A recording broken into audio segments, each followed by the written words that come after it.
그래서 오늘은 이제 여로보암에 관한 것을 우리가 함께 나누려고 합니다.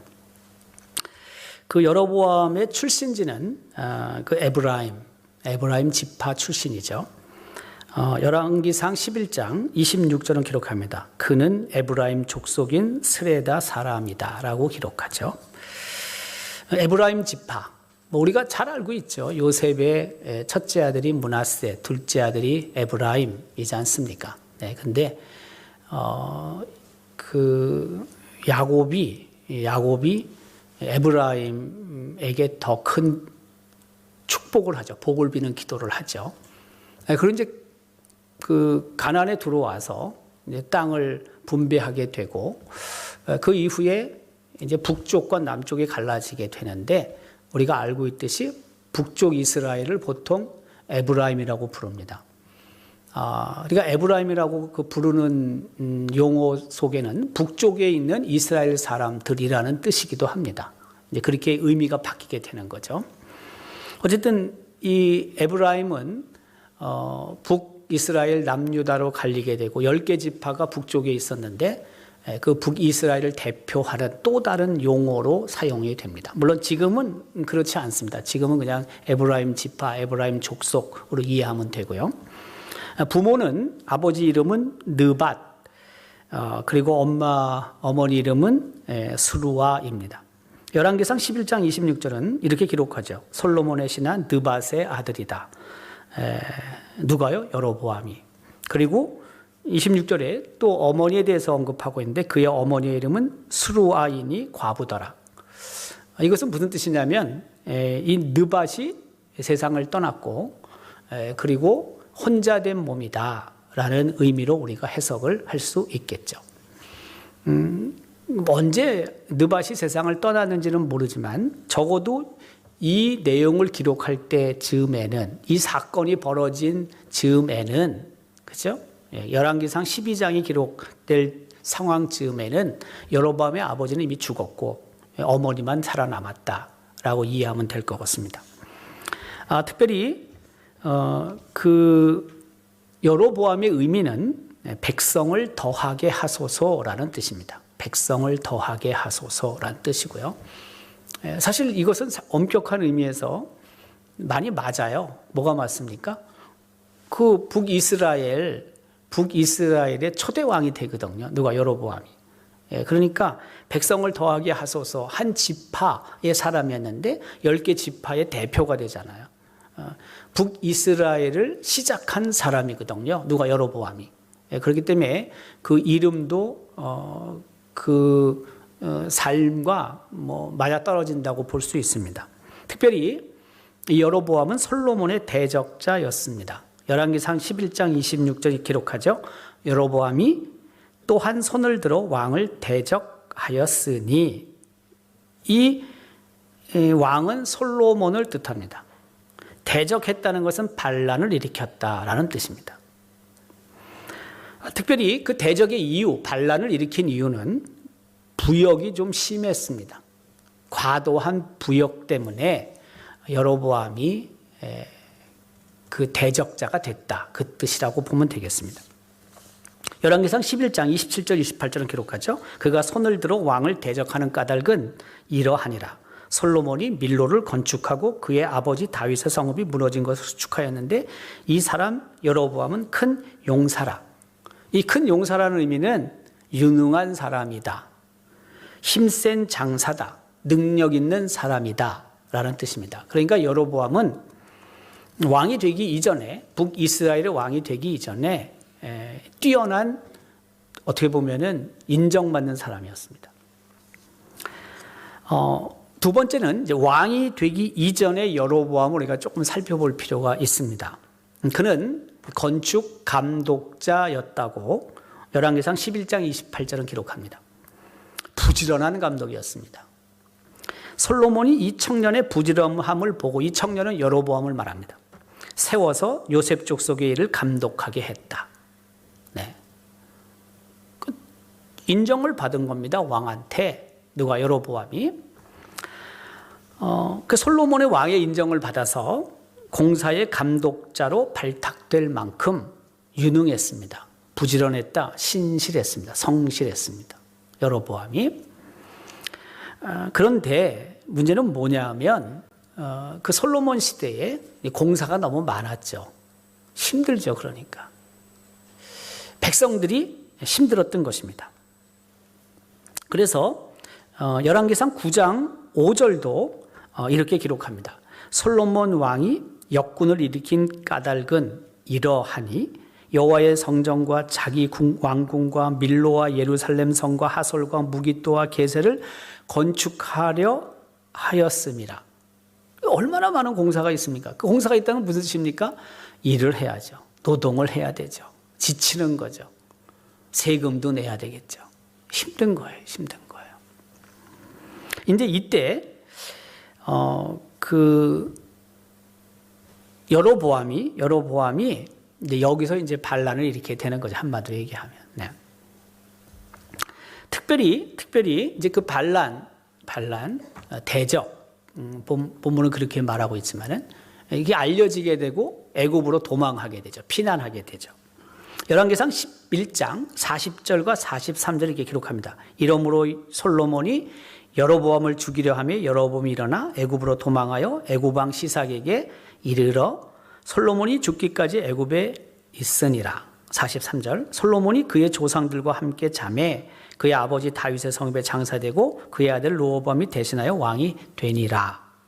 열왕기상 12장 2절은 이런 상황 속에서 이제 애굽에 있던 여로보암이 다시 자기 집으로 돌아갈 수 있는 기회가 생기는 거죠. 솔로몬이 죽은 후에. 느바세들 여로보암이 전에 솔로몬 왕의 얼굴을 피하여 애굽으로 도망하여 있었더니 이제 그 소문을 듣고 솔로몬이 죽은 소문을 듣고 여전히 애굽에 있는 중에 이제 올라갈 수 있는 기회가 생기게 된 겁니다. 근데 여기서 중요한 사건이 하나 발생하는데 그게 뭐냐면 아히야라는 선지자가 예언을 하게 되고요. 그 아히야의 선지자의 예언에 따라 여로보암이 흑심을 더 먹게 되는 겁니다. 선지자가 예언하니까 용기를 얻게 되는 거죠. 그 용기가 뭐냐면 이제 분열입니다. 분열. 반기를 든 결정적인 이유는 아히야 선지자의 예언 때문이었다는 거죠. 그 열왕기상 우리가 12장 1절부터 5절까지 읽었지만 12장 29절부터 32절은 이렇게 기록합니다. 그 즈음에 여로보암이 예루살렘에 나갈 때 실로 사람 선지자 아히야가 길에서 그를 만나니 아히야가 새 의복을 입었고 그 두 사람만 들에 있었더라. 아히야가 자기가 입은 새 옷을 잡아 12조각으로 찢고 여로보암에게 이르되 너는 10조각을 가지라. 이스라엘의 하나님 여호와의 말씀이 내가 이 나라를 솔로몬의 손에서 찢어 빼앗아 10지파를 네게 주고 오직 내 종 다윗을 위하고 이스라엘 모든 지파 중에서 택한 성읍 예루살렘을 위하여 한 지파를 솔로몬에게 주리니. 이거 보시면 뭘 알 수 있습니까? 아히야 선지자의 말을 보면 자기 새 옷을 찢어갖고 12조로 낸 다음에 10개를 여로보암에 주겠다는 거예요. 얼마나 용기 백배입니까, 여러분. 예. 다윗, 솔로몬 그 뒤에 이어지는 사람들, 원래 정통성을 갖고 있는 왕국이죠. 왕가인데 거기에는 한 개만 주겠다는 거예요. 한 개만. 이제 이런 상황 속에서 어쨌든 여로보암이 왕으로 등극하게 됩니다. 시대적인 배경은 앞서 언급한 것처럼 솔로몬이 죽은 후에 이게 일어나게 되는 것입니다. 열왕기상 11장 43절, 12장 1절은 이렇게 기록합니다. 솔로몬이 그의 조상들과 함께 잠에 그의 아버지 다윗의 성읍에 장사되고 그의 아들 르호보암이 대신하여 왕이 되니라. 12장 1절 르호보암이 세겜으로 갔으니 이는 온 이스라엘이 그를 왕으로 삼고자 하여 세겜에 이르렀습니다. 네.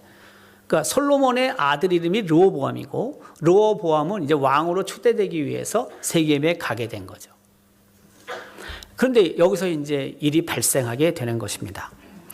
20절, 열왕기상 12장 20절 끝에 보면은 10개 지파가 그 여로보암을 왕으로 추대하는 사건이 발생하게 됩니다. 온 이스라엘이 여로보암이 돌아왔다 함을 듣고 사람을 보내 그를 공회로 청하여 온 이스라엘의 왕으로 삼았으니 유다 지파 외에는 다윗의 집을 따르는 자가 없으니라. 근데 우리가 오늘 본문 읽었지 않습니까? 르호보암이 세겜에 갔습니다. 그 세겜이란 곳은 예루살렘에서 북쪽에 있습니다. 근데 그때 갔을 때 그 북쪽에 있는 사람들이 르호보암에게 오죠. 자, 르호보암과 여로보암은 헷갈리면 안 됩니다, 여러분. 잘 아는 분도 있지만 헷갈리는 분도 있습니다. 저도 옛날에 헷갈렸으니까. 네. 근데 르호보암은 솔로몬의 아들이고 여로보암은 이제 북이스라엘의 왕이 되는 사람이거든요. 근데 그 북쪽에 있는 사람들이 르호보암을 처음부터 거부한 게 아니거든요. 당연히 솔로몬의 아들로서 이스라엘의 왕이 될 거라는 것을, 왕이 되어야 된다고 생각했던 사람들이에요. 근데 세겜에 갔을 때 르호보암이 그 북쪽에 있는 사람들이 와서 청원을 하죠. 요청을 하죠. 그게 뭐냐면 자기네가 너무 고욕을 당했다는 거죠. 너무 힘들었다는 거죠. 무거운 멍에를 아버지 솔로몬 시대에 우리가 메었다는 거죠. 그래서 좀 감해달라는 거예요. 가볍게 해달라는 거예요. 이렇게 요청하는 거거든요. 근데 르호보암이 거부하잖아요, 그거를. 그래서 어떻게 되는 거예요? 생각을 바꿔먹는 거죠. 갖다 놔. 여로보암이 인기가 있었는데 여로보암이 애굽에서 돌아왔다는 소식도 들리고 하니까 어떻게 되는 거예요? 여로보암을 왕으로 이제 추대하게 되는 겁니다. 그 10개 지파가. 우리가 알고 있듯이 그때 르호보암이 이제 장로들, 좀 연세가 드신 분들, 그분들의 이야기를 경청하지 않고 비교적 젊은 사람들의 이야기를 듣고 좀 더 가혹하게 백성을 다스려야 된다, 이런 이야기를 따르게 되잖아요. 네. 좀 실패했던 거죠. 그래서 어쨌든 그 르호보암은 반쪽 나라의 왕이 되는 거예요. 원래는 전체 통치하는 왕으로 서야 되는데 말씀입니다. 자, 어쨌든 그래서 어떻게 되냐면은 여로보암이 이제 왕이 되는 것입니다. 그 연세 드신 분들의 이야기를 귀담아 들을 것들도 참 많죠. 네, 물론 뭐 그것만을 다 할 수는 없어요. 또 이제 새로운 시대로 가기 위해서는 또 새로운 생각들, 새로운 아이디어를 가져야 되긴 하지만 그래도 그 경험과 경륜들을 우리가 높이 사야 되죠. 네. 그것을 너무 무시하면 과거를 우리가 다 무시하는 것이 되기 때문에 그 과거를 우리가 잘 살리고 그 토대 위에 또 앞으로, 기초 위에 앞으로 나아갈 수 있어야 되죠. 우리 그 교육자원부에서 그 저한테 뭐 전화가 어제 그제 한번 왔는데, 그 총무가 실무 책임자죠. 근데 지금 흔히 말하는 이제 노인 목회의 그 매뉴얼이 우리가 하나도 없어요. 노인 목회에 대한 매뉴얼이. 그렇다고 해서 무슨 뭐 어린이 목회나 무슨 뭐 청년 목회나 무슨 뭐 장년 목회의 특별한 매뉴얼을 갖고 있는 것도 아니에요. 그냥 우리가 꾸준히 해왔기 때문에 그냥 그게 머릿속에 다 그냥 있고 하는 거죠. 그냥 뭐 매뉴얼이 뭐 구체적으로 1, 2, 3, 4, 5, 6, 7, 8 뭐 쫙 있는 건 아닌데, 이제 이 노인 목회는 처음 맞는 게 너무 많거든요. 우리가 교회가 고령화 되고 있고, 뭐 이거는 교회만 고령화가 아니라 이 나라가 고령화되고 있으니까 또 교회도 노령화될 수밖에 없죠. 근데 이제 노인 목회 매뉴얼을 좀 하나 만들고 싶다는 거죠. 제가 노인 목회 전문가도 아닌데, 그러나 이제 제가 노인에 관계되는 글도 많이 쓰고, 뭐 또 우리 전국 노인 그 교회학교 연합회 회장도 좀 오랫동안 했고, 뭐 이제 그래서 그 이제 실전에 있어서 제가 갖고 있는 아이디어들은 있어요. 저도 이걸 실행에 옮긴 것도 있고 옮기지 못한 것도 많지만은 이제 아이디어는 제가 머릿속에 갖고 있는 게 많아요. 이제 그 중에 몇 가지 제가 이제 얘기를 하고 이런 식으로 좀 총회해서 만들어주면 좋겠다. 이제 그렇게 제가 얘기를 했는데, 그게 이제 뭐냐면 이런 겁니다. 노인 목회에 예배를 우리가 구체적으로 하기 위해서는 노인을 위한, 노인 세대를 위한 예배도 좀 불편하지 않도록 할 필요가 있다. 저는 그렇게 생각이 들어요. 뭐 그렇다고 해서 우리가 젊은 세대만을 위해서 뭐 만든 예배 형식이나 예배 이런 부분들만 갖고 있는 것도 아니긴 하지만, 근데 이제 점점 그쪽으로 바뀌는 건 있잖아요. 우리가 조금. 네. 근데 뭐 오랜 세월 동안 우리는 지금 1부, 2부, 3부 이렇게 전통 예배를 드리고 있는데 익숙하잖아요, 이분들이. 근데 어느 이제 교회들은 이게 완전히 싹 바꿔가지고 그 오랫동안 예수 믿고 예배 드린 분들이 적응하기 좀 힘든 부분, 내 예배 형식을 다 하는 경우가 있거든요. 우리는 이제 조심스럽게 조금씩 수정해 가고 있긴 하지만은 이제 그럴 때 이분들이 굉장히 불편함이 있다는 거예요. 예배 자리에 참석했을 때. 그래서 이제 이런 부분들도 좀 조심스럽게 우리가 갖출 필요가 있다. 저는 그런 생각이 들어요. 그리고 지금 이제 전 세대가 함께 우리가 예배 드리는 게 이상적이긴 한데, 저는 생각에. 근데 아무래도 그 메시지 자체가 젊은 세대, 예를 들면 흔히 말하는 뭐 20, 30, 40 세대와 70, 80, 90 세대, 예를 들면 뭐 90 세대는 많이 예배실에 앉아 계신 건 아니지만, 근데 아무래도 차이가 있잖아요, 이게. 그렇기 때문에 이제 이 선포되는 메시지 자체가 이 컨텍스트가, 상황이, 정황이 좀 다르기 때문에 옛날은 그 세대의 어떤 간격이 많지 않아서 선포되는 말씀이 하나님 말씀을 읽고 묵상하고 해석해서 적용하는 이 폭이 이게 그렇게 크지 않았거든요. 정황이 다르지 않으니까 삶이. 근데 지금은 그게 많이 벌어져 있거든요. 그렇기 때문에 이 선포하는 그 선포자들도 상당히 힘들어요. 이 갭이 워낙 크다 보니까 이게. 그래서 아마 제가 생각할 때는 아마 이제 시간이 조금씩 흐르면은요, 이건 제가 그냥 추측하는 겁니다. 추측하는데, 그 세대별로 예배 드리는 부분도 적극적으로 검토해야 될지도 모릅니다. 이게. 네. 미래 목회에 대한 제 생각입니다. 미래가 언제 다가올지 모르긴 하지만은, 이제 그런 부분들까지도 적극적으로 노인 목회, 노인 세대 목회 매뉴얼에 포함될 필요가 있다. 이제 이런 걸 제가 얘기를 하는 거고요. 그 다음에 교육도 그렇습니다. 교육.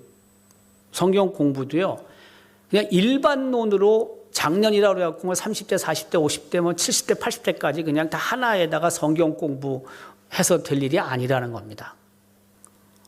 살아온 삶이 다 다른데, 지금 처해 있는 상황이 다른데, 그럼 어떻게 해야 되겠습니까? 비슷한 세대끼리를 모아서 바이블 스터디를 해야 하는 게 맞는 거죠.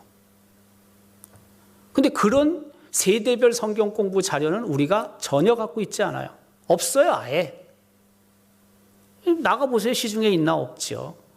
이런 것도 총회 교육자부에서 만들어서 이제 연세 드신 분들 하나님 나라 가셔야 되는데 어쨌든지 간에, 예? 뭐 그게 10년, 20년, 30년 후가 될지 모르지만 그거에 맞춰서 성경 공부 자료도 우리가 만들어야 된다는 거예요, 저는. 자, 목회에 많은 파트가 있는데 그중에 또 하나 중요한 게 뭐냐면요, 아까 교육, 양육이 있고 예배가 있고요, 노인 세대에 대한 전도도 특별한 어떤 전략을 가지고 노인들에 대한 전도 프로그램들이 만들어져야 된다는 거예요. 저는 그렇게 생각해요. 노인 상담도 마찬가지예요. 노인 상담도. 예. 상담이 우리가 일반론으로 쭉 그냥 할 게 아니고 그 환경에 맞게끔 상담도 필요하다는 거죠. 케어도 똑같습니다. 케어도. 여러분 30대, 40대 케어하는 거와 70대, 80대 그런 케어하는 게 돌보는 게 같을까요? 그렇지 않습니다. 다시 말하면은 노인 목회 전담 교육자가 필요한 시대에 지금 오고 있다는 겁니다. 근데 그것도 없어요. 우리는 아무것도 없습니다. 어느 교회나 노인 전담 교육자를 갖고 있는 교회, 우리가 지금 9천여 배 몇백 개 교회가 되는데요. 대형 교회가 설령 있다 하더라도 초대형 교회를 얘기하는 거예요. 제가 말하는 건 초대형 교회. 노인 전담 교역자가 제가 볼 때 한 명 있을동 말동합니다. 없습니다. 그게 무슨 뜻이에요? 그냥 장년을 그냥 하나다 집어넣고 그냥 하는 겁니다. 안 맞죠. 이게 어떻게 맞겠습니까, 여러분? 이런 부분들을 노인 목회 매뉴얼을 만들어서 어쨌든 보급을 나는 하면 좋겠다. 뭐 당장이 될 일은 아니지만 근데 너무 그동안 안 해왔던 거죠. 제가 이 중에 몇 개를 이야기한 적은 있어요. 10년 전부터. 근데 안 하더라고. 진짜 안 하더라고요. 성경 공부 교재는 제가 벌써 10여 년 전부터 얘기했습니다. 교육자원부에. 근데 안 만들더라고요. 이제는 정말 세대별로 집중해서 성경 공부 교재도 만들어야 되고 양육하는 프로그램도 만들어야 되고 상담도 만들어야 되고 또 예배면 예배도 그렇게 만들어져요. 저는 어떤 측면에서 1부, 2부, 3부, 4부 이 예배가 그냥 전 세대가 모이는 예배의 부스도 하나 있어야 되긴 하겠지만 아마 세대별로 예배 시간을 다르게 해서 예배가 주일에 드려져야 될지도 모른다고 생각하는 사람입니다. 이게 굉장히 좀 언제 그렇게 될지 모르긴 하지만은 그렇게 가는 게 맞을 수도 있다고 생각하는 사람입니다. 여러분 생각해 보세요. 아니 애들은 초등학교 예배 따로 다 드리고 중고등학교 예배 다 따로 드리면서 왜 우리 어른들은 20대, 30대, 70대가 다 같이 들어야 됩니까? 뭐가 안 맞는 거 아닙니까, 여러분? 맞아요?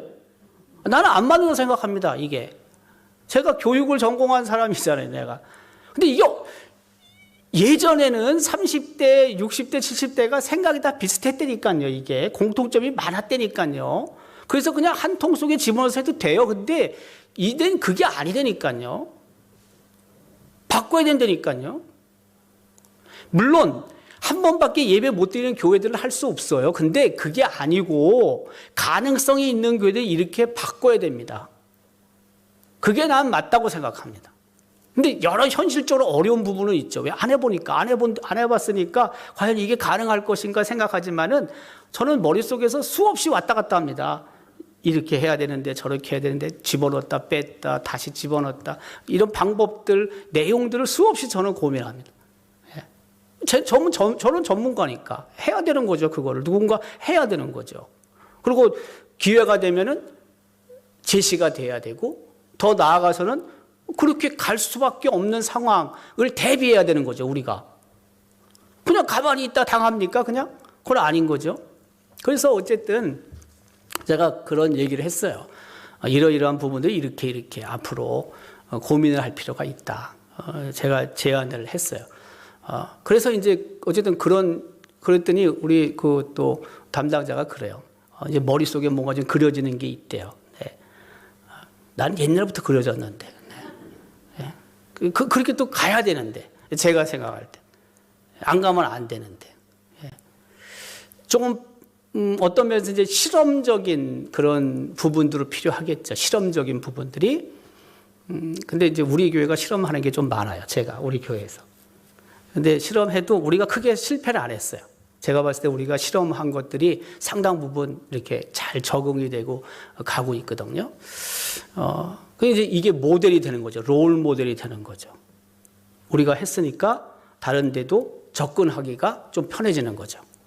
생판 처음 하려면 겁나서 못 하잖아요. 근데 우리가 생각을 하고 잘 만들고 또 우리가 함께 애쓰면은 이제 새로운 롤 모델을 우리가 제안할 수 있는 거죠. 제가 늘 그러잖아요. 여기 뭐 우리 소도시에 10만 인구 도시, 작은 도시, 뭐 서울에서 많이 떨어진 곳, 난 그렇게 생각 안 한다고. 난 뉴욕에 있고 나는 강남에 있다고 생각한다고 그러잖아요. 늘상 제가. 예.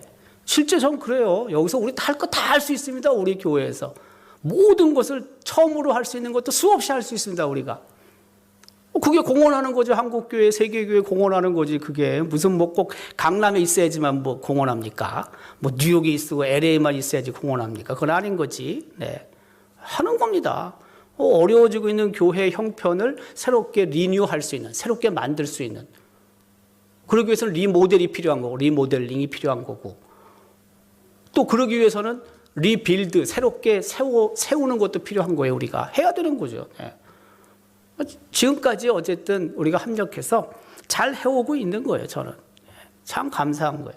근데 중요한 것은 계속 시대에 맞게끔, 상황에 맞게끔 리뉴할 필요는 있는 거예요. 분명히.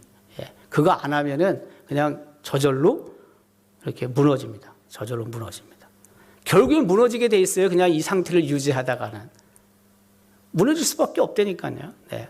근데 그냥 뭐 내 시대는 이렇게 지나지. 네. 그리고 그런 부분에 있어서 움직이지 않는 경우가 너무 많아요. 너무 많습니다. 이게 편하니까. 근데 그러면 안 된다는 거죠. 가야 되는 거죠. 자, 어쨌든 여로보암이 이제 왕이 됩니다. 왕이 돼서 성을 건축하게 되고요. 그리고 그 금송아지를 또 만들어. 이놈이 참 하여튼 나쁜 놈이에요. 네. 이 금송아지 만들면 이게 참 문제가 생깁니다. 우리가 알고 있듯이 애굽에서 나와갖고 시내산에서 금송아지 만들고 이 금송아지가 애굽으로부터 우리를 이끌어낸 신이라고 말했듯이 똑같아요. 다. 네. 금을 너무 좋아하면 안 돼. 그러니까. 자, 열왕기상 12장 27절, 28절, 29절에는요. 이제 금송아지를 만들고 두 개를 만들고 하나는 베델에 두고 하나는 단에 두죠. 네. 근데 그 만든 이유가 뭐예요? 여로보암 입장에서 봤을 때 예루살렘에 성전이 있으니까 북쪽에 있는 사람들이 예루살렘에 갔다가 자기를 배반하고 그리고 자기를 칠까봐 걱정되는 거죠. 그래서 예루살렘 성전을 대신해서 베델은 남쪽, 예루살렘에서 북쪽에 있거든요. 근데 거기는 다 그래도 북이스라엘 포함되는 땅이죠. 더 한참 위에 단이 있죠. 두 군데. 거기다가 이제 금송아지를 갖다 놓고 멀리 갈 필요 없다는 거죠. 거기서 그냥 제사 드려라. 참 말도 안 되는데 그렇게 어떻게 보면 믿음의 세계 안에 있어야 되는 사람들이 전혀 무시하는 겁니다. 이거를 완전히 그냥 자기 유익을 위해서, 자기 정권을 유지하기 위해서 그냥 지 멋대로 하는 겁니다. 하나님 말씀 전혀 관계없이 사는 것입니다. 이것이 결국에는 우상을 숭배하도록 강요하는 일이 되죠. 열왕기상 12장 28절은 기록하죠. 이스라엘아, 이는 너희를 애굽 땅에서 인도하여 올린 너희의 신들이라. 이 금송아지를 이렇게 말하는 거예요. 그러면서 여로보암은요, 어쨌든 자기 백성이 남으로 내려갔다가 예루살렘 성전에 가서 제사 드리고 그리고 혹시라도 자신을 배반할까 두려움이 있었다는 거예요. 두려움이. 근데 그 두려움이 어디서 나오냐면은 사실은 하나님의 부재, 하나님이 자기 안에 없어서 이런 두려움이 생기는 거예요. 하나님을 더 신뢰하고 더 하나님을 의지하고 믿으면은 이런 두려움이 없는데 하나님의 부재를 경험하니까 거기서 찾아오는 염려와 걱정이 얼마나 많은지 몰라요. 우리도 똑같아요. 우리도 갑자기 찾아온 두려움과 염려는요, 때때로 하나님을 인식하지 못할 때, 하나님의 임재를 내가 놓치고 살 때, 그때 두려움과 염려와 걱정이 찾아오는 경우가 너무 많습니다. 하나님이 없어요. 내가 막 두려울 때는 하나님이 없다니까요. 막 겁이 날 때는요, 하나님 생각이 안 난다니까요. 그냥 그 사건, 그 일만 생각이 난다니까요. 근데 하나님이 여전히 내 옆에 계신다고 생각하면, 성령께서 내 안에 임재하고 계신다고 생각하면 두려움이 없죠. 염려가 생기지 않죠. 그러니까 우리가 무서워하고 두려워할 때 과연 하나님이 내 안에 계신지, 내가 하나님을 꽉 붙잡고 있는지를 점검해 봐야 되는 거죠. 여로보암이 바로 그랬던 거예요. 그러면서 이제 산당까지 또 만들어요. 산당까지. 그 열왕기상 12장 31절부터 33절까지 내용입니다. 우상 숭배를 본격적으로 하게 되는 것입니다. 그런데 자기만 죄를 짓는 게 아니고 백성을 죄짓게 만들지요. 열왕기상 12장 30절에 바로 그 내용을 기록하고 있습니다. 그리고 나서 계속하여 남쪽 유다와 북쪽 이스라엘, 르호보암과 여로보암 사이에 전쟁이 계속 있게 됩니다. 결국에 22년 동안 여로보암은 북이스라엘을 통치하다가 세상을 떠나게 됩니다. 자, 이 여로보암을 통해서 하나님이 우리에게 주시는 교훈이 있습니다. 여로보암은 하나님을 버린 자의 상징적인 인물과 같습니다. 금송아지를 만들고 그리고 하나님 성전에 가서 제사드리지 못하게 막고 산당도 짓고 사실은 누구보다도 하나님을 잘 섬겨야 되는 사람인데 말씀입니다. 이스라엘 안에 있다는 것은 어떻게 보면 누구보다도 하나님을 쉽게 만날 수 있는 곳에 있다. 그런 조건에 있다 그 뜻이에요. 그런데 이 여로보암이 하나님을 버린 사람이 되어버립니다. 여러분 우리도 마찬가지입니다. 사실 가장 좋은 조건 안에서 성장을 하고 믿음 좋은 토양 안에서 성장하고 그리고 어머니, 아버지, 할아버지, 할머니 다 믿음 좋은 가정에서 자란 친구들이 때때로 정말 하나님을 잊고 사는 경우들도 꽤 있지 않습니까? 우리 주변에. 저는 여로보암이 바로 그런 사람이라고 생각이 들어요. 이거 우리가 어떻게 할 수 있는 건 아니지만 그러나 정말 어렸을 때부터 우리가 아이들, 우리 자녀들 믿음 안에서 잘 자라고 성장할 수 있도록 부모들이 정말 그 좋은 모습으로 살아야 되죠. 정말 좋은 모습으로. 네. 거기서 실망하고 거기서 엄마 아버지에 대해서 낙심하고 떠나는 친구들도 꽤 있으니까요. 어쨌든지 간에 정말 조심해야 되죠. 결국에 여로보암은 하나님의 심판을 받게 됩니다.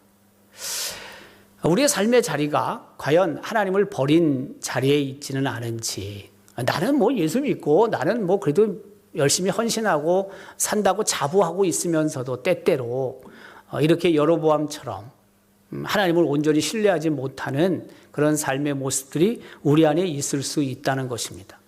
늘 조심해야 됩니다. 하나님께서 우리를 통해서 원하시는 것, 우리를 향하여 원하시는 것, 다른 거 없습니다. 사실 내 주변에 우상이 있으면 그 우상을 제거하는 것이고 그리고 새로운 우상을 만드는 게 아니고 오직 하나님만을 바라보고 하나님께서 원하시는 믿음의 삶을 사는 게 하나님이 원하시는 거 아니겠습니까? 여로보암을 통해 하나님이 우리에게 사시는 이 교훈을 다시 한번 잘 생각하고 좋은 환경 속에서 더욱 하나님을 기쁘시게 하는 우리의 삶이 될 수 있기를 주님의 이름으로 기원합니다.